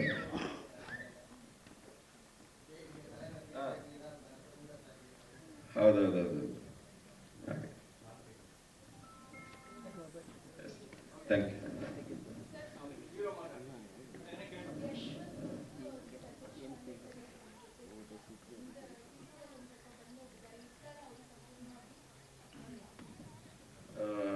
ಇಲ್ಲ, ಅದು ಅತಿಥಿ ಪಾತ್ರ. ಅದು ಯಶವಂತ್ ಸರ್ ದೇಶಪಾಂಡೆ ಅವರು ತುಂಬಾ ಆತ್ಮೀಯರು, ನಾನು ಅವ್ರ ಜೊತೆ ಕೆಲಸ ಮಾಡಿದ್ದೀನಿ. ಸೊ ಆ ಆತ್ಮೀಯತೆಯಿಂದ ನಾವು ಈ ಒಂದು ಅತಿಥಿ ಪಾತ್ರ ಬೇಕು ಅಂತಂದಾಗ ಆಕ್ಚುಲಿ ಅದು ಅಷ್ಟೊಂದು ಇರ್ಲಿಲ್ಲ. ಆದ್ರೆ ಸರ್ ನಾನು ಡಿಸ್ಕಸ್ ಮಾಡಿದಾಗ ಯಾರಾದ್ರೂ ಒಂದು ಒಳ್ಳೆ ಕಲಾವಿದನ ಅದಕ್ಕೆ ಕ್ಯಾಸ್ಟ್ ಮಾಡೋಣ, ಅದು ಚೆನ್ನಾಗಿದೆ ಆ ಸೀಕ್ವೆನ್ಸ್ ಅಂತಂದಾಗ ನಮ್ಗೆ ಅವ್ರ ನೆನಪಾಯ್ತು. ಅವ್ರ ನೆನಪಾದಾಗ ಅವ್ರನ್ನ ನಾವು ಸಂಪರ್ಕ ಮಾಡಿದ್ವಿ. ಆಯ್ತು ಮಾಡ್ತೀನಿ ಅಂತಂದ್ರು. ಅತಿಥಿ ಪಾತ್ರ ಅಂತ ಹೇಳಿದ್ವಿ. ಅವರು ಬಂದು ನಮ್ಮ ಜೊತೆಗೆ ತುಂಬಾ ಸಹಕಾರ ನೀಡಿ ಆ ಪಾತ್ರನ ಅಷ್ಟು ಚೆನ್ನಾಗಿ ಮಾಡಿ ನಾವು ಪೂರ್ಣ ಮಾಡಿ ಕೊಟ್ಟಿದ್ರು. ಅದಾದಂತ ಕೆಲವೇ ದಿನ ನಂತರ ಅವ್ರದ್ದು ಆ ಸುದ್ದಿ ಕೇಳಿ ನಮ್ಗೆ, ನಮ್ಮ ಇಡೀ ತಂಡಕ್ಕೂ ಕೂಡ ಬಹಳ ದುಃಖ ಆಗಿತ್ತು ನಮ್ಗೆ. ಯಾಕಂದ್ರೆ ಕೊನೆಯದಾಗಿ ಅವರು ನನಗೆ ಗೊತ್ತಿರೋ ಮಟ್ಟಿಗೆ ಅವರು ಅಭಿನಯಿಸಿದ್ದು ನಮ್ಮ ಸೀರಿಯಲ್ ನಲ್ಲಿ ಅಂತ ಅನ್ಸುತ್ತೆ. ಜೊತೆಗೆ ಅವ್ರ ಜೊತೆ ಕೆಲಸ ಮಾಡುವಂತ ಅವಕಾಶ ಮತ್ತು ಭಾಗ್ಯ ಕೊನೆಯದಾಗಿ ನಮ್ಗೆ ಸಿಕ್ಕಿದೆ ಅಂತ ಹೇಳಿ ನಾನು ಸರ್. ಇವಾಗ ಒಂದು 2 ವಾರದಷ್ಟಿದೆ ಸರ್, ಒಂದು 12 ಎಪಿಸೋಡ್.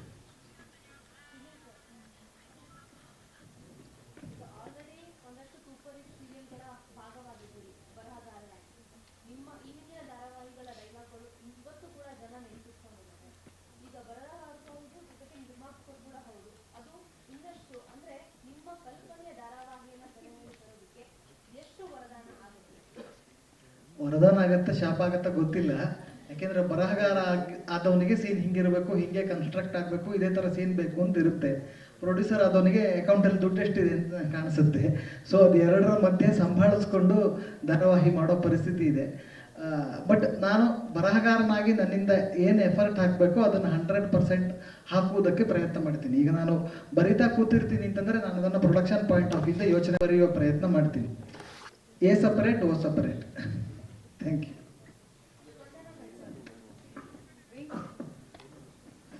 ಧನ್ಯವಾದಗಳು. ನಿಧಿ ಜಾಸ್ತಿ ಆಗಲಿ. ಶ್ರೀನಿ ಪಾತ್ರ ಖಡಕ್ ಅಂದ ತಕ್ಷಣ ಮಾತಿನಲ್ಲಿ ಬರೀ ಖಡಕ್ಕಾಗಿ ಅಂದರೆ ಕಠಿಣವಾಗಿ ಮಾತಾಡೋದು ಅಂತಲ್ಲ, ಅಂದರೆ ಅವಳ ನಿರ್ಧಾರ ಸರಿ ಇರುತ್ತೆ. ಎಲ್ಲೋ ನನ್ನ ಮನೆಯ ಸದಸ್ಯರು ತಪ್ಪು ಹೆಜ್ಜೆಗಳನ್ನು ಇಡಬಾರ್ದು ಅನ್ನೋ ಒಂದು ಕಾರಣದಿಂದ ಮಾತಾಡ್ತಾ ಹೋಗ್ತಾಳೆ. ಪೊಲಿಟಿಷಿಯನ್ ಫ್ಯಾಮಿಲಿಯಲ್ಲಿ ಇದ್ರೂ ಕೂಡ ಪಾಲಿಟಿಕ್ಸ್ನ ಇಷ್ಟಪಡದೇ ಇರೋವಂಥ ಒಂದು ಹೆಣ್ಮಗಳವಳು. ಆದರೆ ಮಗ ಅಂದರೆ ತುಂಬ ಇಷ್ಟಪಡ್ತಿರ್ತಾಳೆ. ಮಗನಿಗೋಸ್ಕರ ಏನು ಮಾಡೋದಕ್ಕೂ ಇರುವಂಥ ಪಾತ್ರ. ಅವನಿಗೋಸ್ಕರ ಎಲ್ಲೋ ಕಾಂಪ್ರೋ ಆಗಿ ಸರಿ ಆಯಿತು ಅಂತ ಹೇಳಿ ಸಪೋರ್ಟ್ ಮಾಡ್ತಾ ಹೋಗುವಂಥ ಪಾತ್ರ. ಸುವರ್ಣ ಮತ್ತು ನನ್ನ ಒಂದು ಜರ್ನಿ ಬಗ್ಗೆ ಹೇಳಬೇಕು ಅಂತ ಹೇಳಿದ್ರೆ, ಇದು ನನ್ನ 8ನೇ ಪ್ರಾಜೆಕ್ಟು. ಬ್ಯಾಕ್ ಟು ಬ್ಯಾಕ್ ನಾನು ಸುವರ್ಣದಲ್ಲಿ ವರ್ಕ್ ಮಾಡ್ತಾನೆ ಇದ್ದೀನಿ. ನೀವು ಇವಾಗಲೇ ನೋಡಿರ್ತೀರ. ಪ್ರತಿಯೊಂದು ಪಾತ್ರದಿಂದ ಪಾತ್ರಕ್ಕೂ ಕೂಡ ತುಂಬ ವಿಭಿನ್ನತೆ ಇದೆ.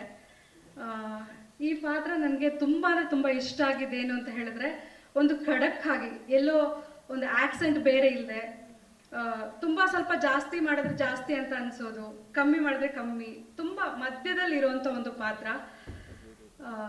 ಇದಕ್ಕೆ ಇಡೀ ಸುವರ್ಣ ವಾಹಿನಿಗೆ ಮತ್ತು ನನ್ನ ಟೀಮ್ಗೆ ಧನ್ಯವಾದಗಳನ್ನ ಹೇಳೋದಕ್ಕೆ ಇಷ್ಟಪಡ್ತೀನಿ. ಸ್ಪೆಷಲ್ ಆಗಿ ನಾನು ಶಿಲ್ಪಾ ಮ್ಯಾಮ್ ಬಗ್ಗೆ ಹೇಳಲೇಬೇಕು. ಶಿಲ್ಪಾ ಮ್ಯಾಮು ನನ್ನಂಥ ತುಂಬ ಹೆಣ್ಮಕ್ಳ ಭಾವನೆಗಳನ್ನು ಅರ್ಥ ಮಾಡಿಕೊಂಡು ಹೋಗುವಂಥ ಜೀವ. ಸ್ಪೆಷಲ್ ಥ್ಯಾಂಕ್ಸ್ ಮ್ಯಾಮ್ ನಿಮಗೆ. ಇನ್ನು ಪ್ರತಿಯೊಬ್ಬ ಕಲಾವಿದರಿಗೆ ಒಳ್ಳೆ ಪಾತ್ರ ಮಾಡಬೇಕು ಅಂತ ಎಷ್ಟು ಆಸೆ ಇರುತ್ತೋ, ಒಬ್ಬ ಒಳ್ಳೆ ನಿರ್ದೇಶಕನ ಜೊತೆ ಕೆಲಸ ಮಾಡಬೇಕು ಅಂತಲೂ ಆಸೆ ಇದ್ದೇ ಇರುತ್ತೆ. ಆ ನಿಟ್ಟಿನಲ್ಲಿ ನಂಗೆ ತುಂಬ ಖುಷಿ ಕೊಟ್ಟಿದೆ. ತುಂಬ ಒಳ್ಳೆ ನಿರ್ದೇಶಕರು ಅವರು, ಮತ್ತು ಒಳ್ಳೆ ಟೀಮು.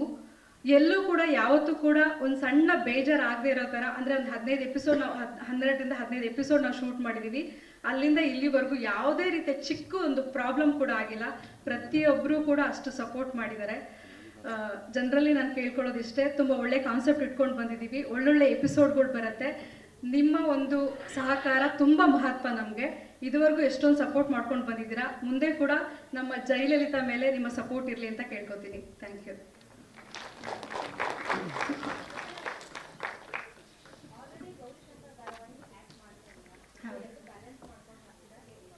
ಹೌದು, ಬ್ಯಾಲೆನ್ಸ್ ಮಾಡಲೇಬೇಕು. ಆ ವಿಷಯವಾಗಿ ಬಂದರೆ, ಈ ಪಾತ್ರ ನನಗೆ ಕೊಟ್ಟಾಗ ಶಿಲ್ಪಾ ಮ್ಯಾಮ್ ಕಡೆಯಿಂದ ಮತ್ತು ಟೀಮ್ ಕಡೆಯಿಂದ ಬಂದಿದ್ದು ಅದೇನೆ. ಅಲ್ಲಿರುವಂಥ ಯಾವುದೇ ರೀತಿಯ, ಅಂದರೆ ಬಾಡಿ ಲ್ಯಾಂಗ್ವೇಜ್ ಆಗ್ಬೋದು, ಕಾಸ್ಟ್ಯೂಮ್ ಆಗ್ಬೋದು, ಹೇರ್ ಸ್ಟೈಲ್ ಆಗ್ಬೋದು, ಯಾವುದೇ ರೀತಿ ಅಲ್ಲಿಯ ಥರ ಕಾಣಬಾರ್ದು ಅಂತಲೇ ಮೇಯ್ನ್ ಕಂಡೀಷನ್ನು. ಅದೇ ಥರ ನಾವು ನೋಡಿಕೊಂಡು ಇಡೀ ಟೀಮ್ ಅದೇ ಥರನೇ ನಾವು ರೆಡಿ ಆಗ್ತೀವಿ. ಖಂಡಿತವಾಗ್ಲೂ ಹೌದು. ನೀನಾದೇನಾ? ನನಗೆ ಒಂದು ಡೌಟ್ ಬರ್ತಿದೆ. ನೀವಿಬ್ರು ಎಷ್ಟು ಸೀರಿಯಲ್ ನೋಡ್ಬೇಡ, ಎಲ್ಲ ಚೆನ್ನಾಗಿ ಪರಿಪೂರ್ಣ ಮಾಹಿತಿ ಇದೆ. ಖಂಡಿತವಾಗ್ಲೂ ಹೌದು. ನಾನು ಫಸ್ಟು ಕ್ಯಾಮ್ರಾ ಫೇಸ್ ಮಾಡಿದ್ದೆ ಸುವರ್ಣದಲ್ಲಿ, ರಾಘವೇಂದ್ರ ವೈಭವ. ಅಲ್ಲಿಂದ ಇಲ್ಲಿವರೆಗೂ ನನ್ನ ಜರ್ನಿ ಬಂದಿದೆ. ಅದಕ್ಕೆ ನಾನು ತುಂಬ ಥ್ಯಾಂಕ್ಸ್ ಹೇಳ್ತೀನಿ ಸುವರ್ಣಗೆ. Thank you ma'am. ಇದು ಒಂದೇ ಅಲ್ಲ, ಇನ್ನೂ ಹೆಚ್ಚು ಪ್ರಾಜೆಕ್ಟ್ ನೀವು ನಮ್ಮ ವಾಹಿನಿಯಲ್ಲೇ ಮಾಡುವಂತಾಗಲಿ ಹಾರೈಸ್ತಾ. ಥ್ಯಾಂಕ್ಸ್ ನಿಮ್ಮ ಸ್ಪಂದನೆಗೆ. ಸ್ಪಂದನ ಮ್ಯಾಮ್. ಶಿವಾಂಕ್ ಅಂತ ಮೊದಲನೇದಾಗಿ ಈ ಒಂದು ನಮ್ಮ ಪ್ರಾಜೆಕ್ಟ್ನ ಬಂದು ಪ್ರಮೋಟ್ ಮಾಡಿಕೊಡ್ತಿರೋ ಎಲ್ಲ ಮೀಡಿಯಾದವ್ರಿಗೂ ಥ್ಯಾಂಕ್ಸ್ ಹೇಳೋದಕ್ಕೆ ಇಷ್ಟಪಡ್ತೀನಿ. ಆ್ಯಂಡ್ ಸ್ಪೆಷಲ್ ಥ್ಯಾಂಕ್ಸ್ ನಾನು ಶಿಲ್ಪಾ ಮ್ಯಾಮ್ ಹೇಳೋದಕ್ಕೆ ಇಷ್ಟಪಡ್ತೀನಿ. ಯಾಕೆಂದರೆ ನನ್ನ ಪ್ರೊಫೈಲು ಫಸ್ಟು ಬೇರೆ ಒಂದು ಪ್ರಾಜೆಕ್ಟ್ಗೆ ಅಂತ ಕಳಿಸಿದ್ದು. ಆದರೆ ಮ್ಯಾಮ್ ಅದನ್ನು ನೋಡಿಬಿಟ್ಟು, ಇಲ್ಲ ಇವನಿಗೆ ಇನ್ನೊಂದು ಕ್ಯಾರೆಕ್ಟ್ರು ಸೂಟ್ ಆಗುತ್ತೆ, ಇನ್ನೊಂದು ಪ್ರಾಜೆಕ್ಟಿಗೆ ಇವನ್ನ ನಾನು ಕೊಡ್ತೀನಿ, ಇನ್ನೊಂದು ಪ್ರಾಜೆಕ್ಟ್ ಕೊಡ್ತೀನಿ ಅಂತ ಹೇಳಿಬಿಟ್ಟು ಈ ಪ್ರಾಜೆಕ್ಟ್ನ ಕೊಟ್ಟಿದ್ದು. ಆ್ಯಂಡ್ ಲುಕ್ ಟೆಸ್ಟ್ಗೆ ಹೋದಾಗಲೂ ಅಷ್ಟೇ, ಬೇರೆ ಯಾವುದೋ ಆಪ್ಷನ್ ಇಟ್ಕೊಂಡಿರಲಿಲ್ಲ ಅವರು. ನಾನೊಬ್ಬನೇ ಕರೆಸ್ಬಿಟ್ಟು ಫೈನಲ್ ಮಾಡಿದರು. Thank you so much ma'am. ನನ್ನ ಮೇಲೆ ತುಂಬ ದೊಡ್ಡ ಜವಾಬ್ದಾರಿ ಹೊರಿಸಿದ್ದೀರಾ. ಆ್ಯಂಡ್ ಪ್ರೈಮ್ ಸ್ಲಾಟ್ ಕೂಡ ಕೊಟ್ಟಿದ್ದೀರಾ. ಈ ನಿಮ್ಮ ಬಗ್ಗೆ ನಾನು ಉಳಿಸ್ಕೊತೀನಿ ನಾನು. Thank you so much ma'am. And ಎರಡನೇದಾಗಿ ಶ್ರೀನಿಧಿ ಸರ್ಗೆ ಥ್ಯಾಂಕ್ಸ್ ಹೇಳೋದಕ್ಕೆ ಇಷ್ಟಪಡ್ತೀನಿ. ಇದು ಅವರ ಮೊದಲನೇ ಪ್ರಾಜೆಕ್ಟ್ ಅವ್ರ ಸಂಸ್ಥೆಯಲ್ಲಿ. ಈ ಒಂದು ಪ್ರಾಜೆಕ್ಟ್ಗೆ ನನಗೆ ಅವಕಾಶ ಕೊಡೋದಕ್ಕೆ thank you so much sir. And ಇಷ್ಟು ದಿನ ನಾನು ಅವ್ರ ಜೊತೆ ಕೆಲಸ ಮಾಡಿದ್ದೀನಿ, ಯಾವುದು ಒಂದಿನೂ ಯಾವುದಕ್ಕೂ ಕೊರತೆ ಮಾಡಿಲ್ಲ, ಯಾವುದೇ ಥರದ್ದು ಪ್ರೆಷರ್ ಆಗಲಿ ಸ್ಟ್ರೆಸ್ ಆಗಲಿ ಯಾವುದನ್ನು ಹಾಕಿಲ್ಲ ಆರ್ಟಿಸ್ಟ್ಗಳ ಮೇಲೆ. ತುಂಬ ಚೆನ್ನಾಗಿ ನೋಡ್ಕೊಂಡಿದ್ದಾರೆ. Thank you so much sir. And Darshith sir ಬಗ್ಗೆ ಹೇಳಬೇಕು ಅಂದರೆ ನನಗೆ ತುಂಬ ಖುಷಿಯಾಗುತ್ತೆ, ಯಾಕೆಂದರೆ ಕೆಲವು ಬೇರೆ ಬೇರೆ ಡೈರೆಕ್ಟರ್ಗಳ ಜೊತೆ ಕೆಲಸ ಮಾಡಿದ್ದೀನಿ, ಆದರೆ ಅವ್ರ ಜೊತೆ ಅವ್ರು ಕೊಟ್ಟಷ್ಟು ಕಂಫರ್ಟ್ ಆಗಿರ್ಬೋದು, ಅವ್ರು ನೋಡ್ಕೊಳ್ಳೋ ರೀತಿ ಆಗಿರ್ಬೋದು, ಅವರು ಟ್ರೀಟ್ ಮಾಡೋ ವೇ ಆಗಿರ್ಬೋದು ಆರ್ಟಿಸ್ಟ್ಗಳನ್ನ, ಅದು ಬೇರೆ ಎಲ್ಲೂ ನೋಡಿಲ್ಲ ನಾನು. ತುಂಬ ಜಾವಿಯಲ್ ಆಗಿರ್ತಾರೆ, ನಗ್ನಗ್ತಾ ಕೆಲಸ ಮಾಡ್ತಾರೆ ಆ್ಯಂಡ್ ತುಂಬ ಕ್ಲಾರಿಟಿ ಇಟ್ಕೊಂಡು ಕೆಲಸ ಮಾಡ್ತಾರೆ. ಎಲ್ಲೂ ಸೆಟ್ಟಲ್ಲಿ ಯಾವತ್ತೂ ಅವರು ಕನ್ಫ್ಯೂಸ್ ಆಗಿರೋದೇ ನೋಡಿಲ್ಲ ನಾನು. ಆನ್ ಟೈಮಲ್ಲಿ ಕ್ಲಾರಿಟಿ ಇಟ್ಕೊಂಡ್ಬಿಟ್ಟು ಕೆಲಸ ಮಾಡ್ತಿರ್ತಾರೆ. Thank you so much sir. ನಿಮ್ಮ ಜೊತೆ ಕೆಲಸ ಮಾಡೋದು ನನಗೆ ತುಂಬ ಖುಷಿ ಆಗುತ್ತೆ. ಆ್ಯಂಡ್ ಕಾಸ್ಟಿಂಗ್ ವಿಚಾರಕ್ಕೆ ಬಂದರೆ ದೊಡ್ಡ ದೊಡ್ಡ ಆರ್ಟಿಸ್ಟ್ಗಳಿದ್ದಾರೆ. ಸುನಿಲ್ ಸರ್ ಇರ್ಬೋದು, ಸ್ಪಂದನ ಮ್ಯಾಮ್ ಇರ್ಬೋದು, ಇನ್ನು ಸುಮಾರು ಜನ ಆರ್ಟಿಸ್ಟ್ಗಳಿದ್ದಾರೆ. ಕಾಸ್ಟಿಂಗ್ A1 ಅಂತಲೇ ಹೇಳ್ಬೋದು, ಯಾಕೆಂದರೆ ಎಲ್ಲರೂ ಅವ್ರವ್ರ ಪಾತ್ರನ ತುಂಬ ಚೆನ್ನಾಗಿ ನಿಭಾಯಿಸ್ತಾ ಬರ್ತಾ ಇದ್ದಾರೆ. ಆ್ಯಂಡ್ ಎಲ್ರಿಗೂ ಇದರಿಂದ ಹೆಸರು ಸಿಗಲಿ, ಫೇಮ್ ಸಿಗಲಿ ಅಂತ ಕೇಳ್ಕೊತೀನಿ. ಆ್ಯಂಡ್ ಕತೆ ವಿಚಾರಕ್ಕೆ ಬಂದರೆ ಸರ್ ಹೇಳ್ದಂಗೆ ಇದೊಂದು political drama, normal regular pattern ಥರ ಇಲ್ಲ. ಆ್ಯಂಡ್ ಇದು ಜನಗಳಿಗೆ ಇಷ್ಟ ಆಗುತ್ತೆ ಅಂತಲೂ ಅಂದ್ಕೊಳ್ತಾ ಇದ್ದೀನಿ. ಹೆಸರಲ್ಲೇ ಜೈಕಾರ ಇದೆ. ಇದನ್ನು ಕರ್ನಾಟಕ ಜನತೆ ಎಲ್ಲರೂ ಮನೆಗೆ ಹೋಗಿ ಜಯಿಸ್ಲಿ ಅಂತ ನಾನು ಕೇಳ್ಕೊಳ್ತೀನಿ. Thank you so much. ಒಳ್ಳೆಯದಾಗಲಿ. ತಮಗೂ ಕೂಡ ಜೈ ಅನ್ನೋ ರೀತಿ ನಿಮ್ಮ ಒಂದು ಅಭಿನಯಕ್ಕೆ ಎಲ್ಲರೂ ಜೈಕಾರವನ್ನು ಹಾಕ್ಲಿ. ಜೈ. ಒಂದು ಕನ್ನಡಕ ಮಾತಾಡತ್ತೆ,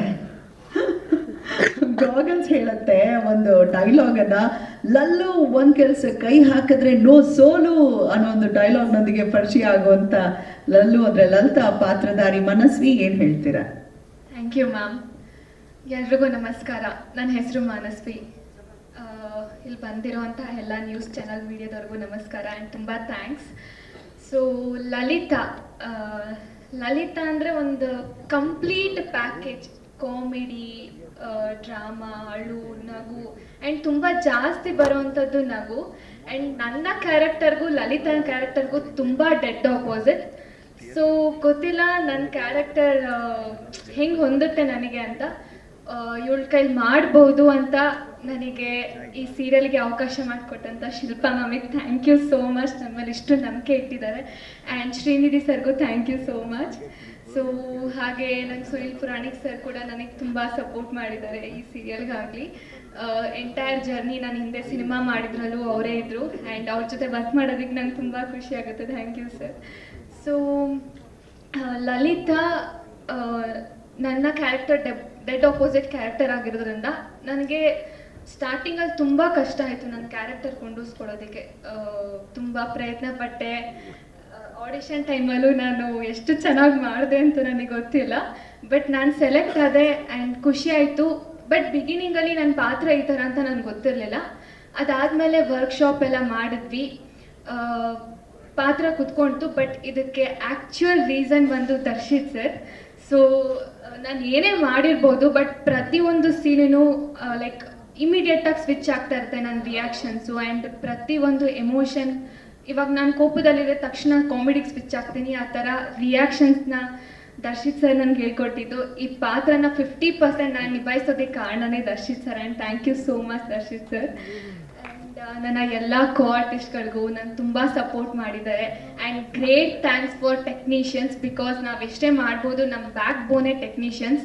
ನಾವು ಒಂದು ನಟನೆ ಮಾಡೋಗ್ತೀವಿ, ಬಟ್ ನಮ್ಮ ಹಿಂದೆ ತುಂಬ ಕೆಲಸ ಮಾಡ್ತಾರೆ. ಕ್ಯಾಮ್ರಾಮ್ಯಾನ್ ಕೃಷ್ಣ ಸರ್ ಆಗಿರ್ಬೋದು, ವಿವಿ ಸರ್ ಆಗಿರ್ಬೋದು, ಆ್ಯಂಡ್ ಎಲ್ರಿಗೂ thank you so much. Muthu sir ಆಗಿರ್ಬೋದು. ನಾನು ಹಿಂದೆ ಸೀರಿಯಲಲ್ಲೂ ಮುತ್ತು ಸರ್ ಜೊತೆ ವರ್ಕ್ ಮಾಡಿದ್ದೆ, ಈಗಲೂ ವರ್ಕ್ ಮಾಡ್ತಾ ಇದ್ದೀನಿ. ಒಳ್ಳೆ BGMs ಕೊಡ್ತಾರೆ, ತುಂಬ ಚೆನ್ನಾಗಿ ಎಡಿಟ್ ಮಾಡ್ತಾರೆ. ಆ್ಯಂಡ್ ಪ್ರತಿಯೊಬ್ಬರಿಗೂ ಪ್ರಮೋಟ್ ಮಾಡ್ತಾ ಇದ್ದಾರೆ. ಎಲ್ಲರೂ ಜಯಲಲಿತಾಗೆ ಜಯವಾಗಲಿ ಅಂತ ಆಶೀರ್ವಾದ ಮಾಡಬೇಕು. ಆ್ಯಂಡ್ ನಮ್ಮ ಸೀರಿಯಲು ತುಂಬ ಉತ್ತಮ ಬೆಳಿಬೇಕು. And thank you so much ಎಲ್ರಿಗೂ. Thank you. ಒಳ್ಳೆಯದಾಗಲಿ ನಿಮಗೂ ಕೂಡ ಮನಸ್ವಿ ಅಂತ ಹೇಳ್ತಾ ನಮ್ಮ SS TV ಸಿನಿಮಾ ಜಗತ್ತಿನ ಕ್ಷಣ ಕ್ಷಣದ ಸುದ್ದಿಯೊಂದಿಗೆ